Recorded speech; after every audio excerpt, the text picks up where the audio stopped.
สนับสนุนโดยบริษัท IRPC จำกัดมหาชนการบินไทยรักคุณเท่าฟ้าครับขอต้อนรับเข้าสู่รายการ Business Talk ทางกรุงเทพธุรกิจทีวีนะคือค่ำคืนนี้ผมมีแขกรับเชิญนะครับผู้เชี่ยวชาญทางด้าน Business Analytics จากบริษัท EMC Greenplum นะครับเรื่องของ Business Analytics ตอนนี้เป็นเรื่องใหญ่ครับในแวดวงธุรกิจในแวดวง IT เนื่องจากว่าในยุคดิจิทัลนี่นะครับโลกเรานี่มีข้อมูลมหาศาลเลยครับมี Data มากมายเพิ่มขึ้นเป็นหลายร้อยเท่าหลายพันเท่าจากในอดีตนะครับเปิดโอกาสให้ธุรกิจต่างๆจะสามารถเพิ่มความสามารถในการแข่งขันถ้ามีเครื่องมือมีซอฟต์แวร์ที่จะมาวิเคราะห์เจาะลึกข้อมูลข่าวสารต่างๆเหล่านั้นนะครับเพื่อจะเพิ่มความสามารถในการแข่งขันถ้าวิเคราะห์กันได้แบบเรียลไทม์นะครับ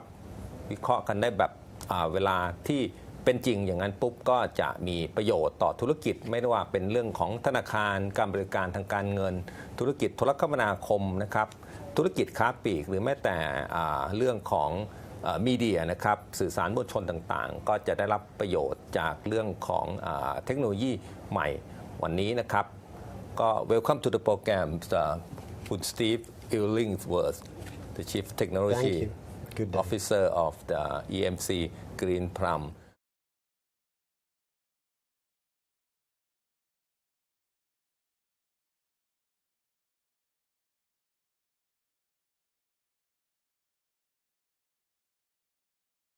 Steve, can you explain to us how important is business analytics to today in today's business world? I think it's being realized in Asia, in the world, and in Thailand for years that analyzing your data is a good thing to do. Yes. The problem is that if you take all data from the caveman days up until the iPad, all the data that we generated was about 5 exabytes. Don't worry about what an exabyte is. Just keep the number, 5. 5. We now generate 5 exabytes in less than a year. So for thousands of years, we generated 5 exabytes. Now we generate the same volume of data in 1 year. Just 1 year, compared to thousands of years in the ancient time, in the history. All the way up till the iPad. That's pretty recent. But now we're generating much more data. How do you analyze that? So we are overwhelmed on one hand by the huge amount of data, the unprecedented amount of data. But you are saying that we can make use of it. How to do that? We can, and I suspect everybody in the audience would recognize that they have the ability to do it because they're storing the data. They're just not analyzing at the moment because they perceive it's very difficult. Can you give us an example how that such a huge amount of data is being analyzed for business purpose? Everything has become electronic. Yes. Whether it's newspapers that have gone digital, whether it's putting information on the web, whether it's Twitter or Facebook or social networking sites, whether it's TV channels that are now broadcast over the internet to iPhones and Android devices. Every time you make a cell phone call, every time you send an SMS, you're generating a lot of data. They've got to know how to bill you. They've got to know how long you were on the call and who you called. ATM transactions, they've got to know which machine, how much you withdrew, deducted. It's all electronic data. And every time you walk around with your cell phone, it's connecting to what we call base stations. It's connecting to an aerial somewhere. Where should we put those base stations?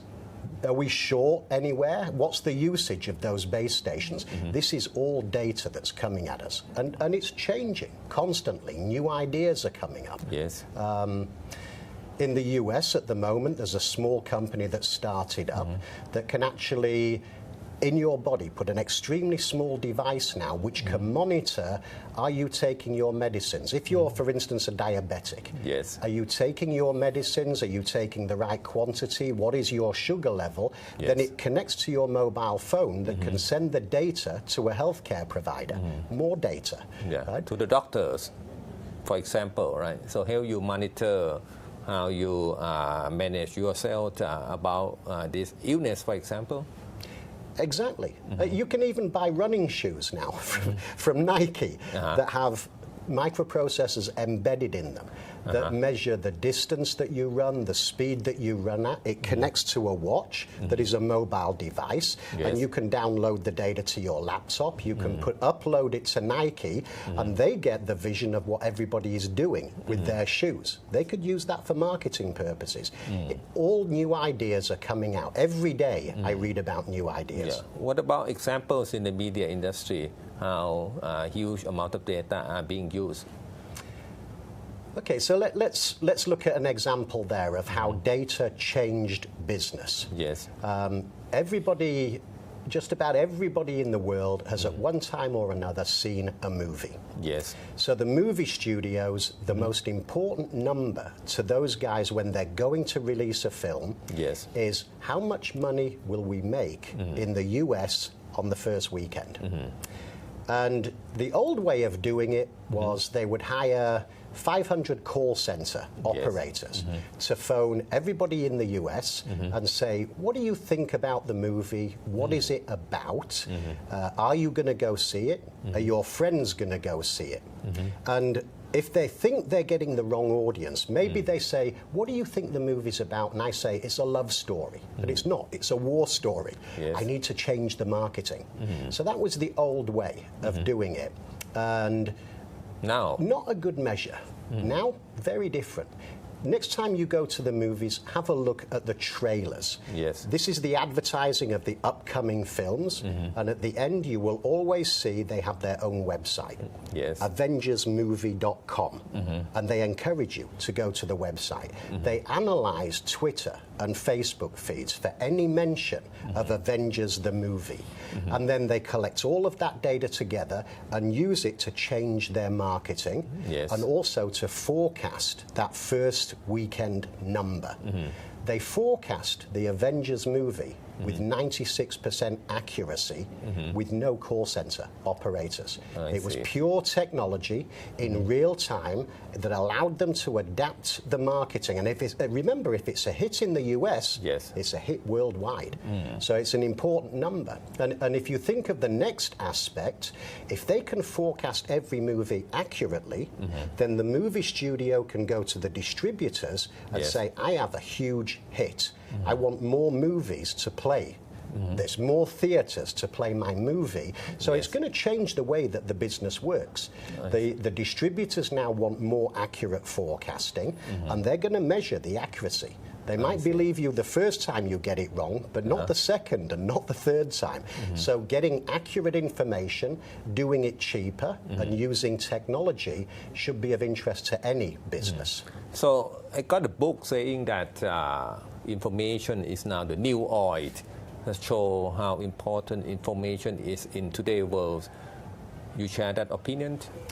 Yeah, I do share that opinion. I've spent 25 years doing analytics on data. I think at the moment we're in a sea change on what's happening. So the old way was to build something we call a data warehouse, put all of the data in there, and then analyze that data. The trouble is the data's just growing in volume, the amount of data, in variety. We have weblogs, call data records, we have all of this Twitter and social networking data. The variety is changing, the volume's growing, and the velocity, the speed that it comes at us. We can't keep putting this into a data warehouse. So we know that organizations are storing it. A bank does not throw data away, right? They do not. They may need it in the future. Their problem is how do I analyze it? And it's not reporting what happened last week. It's not saying in how many branches did we open new accounts and how many new accounts and who opened them. It's now forecasting. It's saying, where do I need new ATM machines? Where do I need new branch offices? Where do I need base stations for a telco? It's changing the way that people do business, but they've got to be able to analyze all the data, not just what's in a data warehouse. Could Steve, next year Thailand is going to have the first 3G third generation network, and later on the fourth generation network here in Thailand. So how this is going to reshape the Thai economy and how the digital technology will impact businesses, in your opinion? It's going to get interesting in a number of areas, and if we were going to discuss it in depth, we would need a few years rather than a few minutes. Yes. But start to think about things like this. Telcos now, I live in Singapore and have done for 8 years. I travel extensively in Southeast Asia. Yes. So start to think about what predominantly happens. Number one, a lot of overseas foreign workers. In Singapore, we have a lot of Indonesian maids, Filipino maids, the construction workers, etc. What do? They transfer money back home. Yes. By the traditional banking method. They cannot have a bank account because they're not resident in Singapore. I see. So what are the telcos doing? Transferring the money for them. So the telcos are getting into banking. Retailers are now starting to hook up with telcos. Yes. So this is going across industry. It's not, you're not isolated in one industry. If you learn how to leverage partners, if you learn how to do new ways of business, you will adapt and change significantly over the next few years. So telecom and retail operators will work together, will share data.